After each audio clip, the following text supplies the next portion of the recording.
В огромном поместье миллиардер по имени Джонатан давно ощущал тревогу. Его сын, Эдвард, рос среди роскоши, окруженный блеском дорогих вещей и вниманием слуг.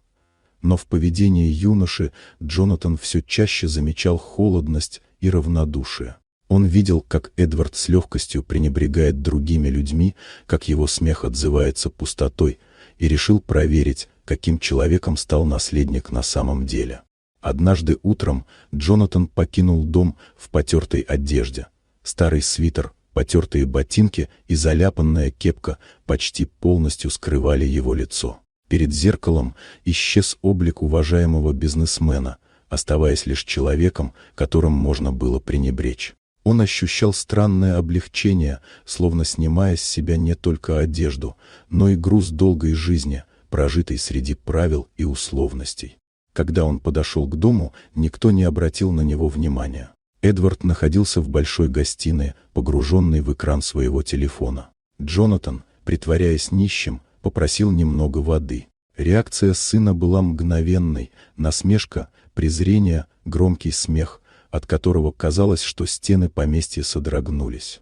Эдвард ясно дал понять, что место бездомного на улице, среди таких же, как он, и не здесь, в роскошной гостиной. Слуги, наблюдавшие за сценой, не осмелились вмешаться. Джонатан ощущал, как внутри него что-то ломается.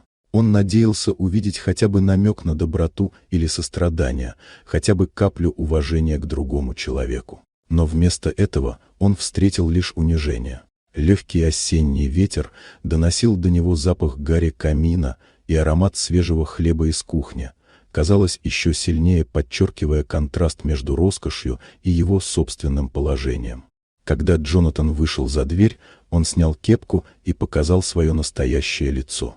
Эдвард побледнел, его насмешливый смех мгновенно исчез. Отец больше не скрывал цели, он хотел узнать, что находится в сердце сына, и теперь получил ответ.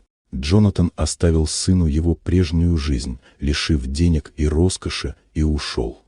Эдвард впервые оказался один, без поддержки, без богатства и с тяжелым эхом собственного смеха, который теперь звучал как приговор. В тишине пустого дома он впервые ощутил холодок страха и пустоты, который раньше обходил его стороной. Каждый шаг по длинным коридорам напоминал о том, что все его привычные привилегии исчезли, и теперь ему предстоит встретиться с миром таким, каким он был для других, строгим, требовательным и безжалостным. Вот такая удивительная история.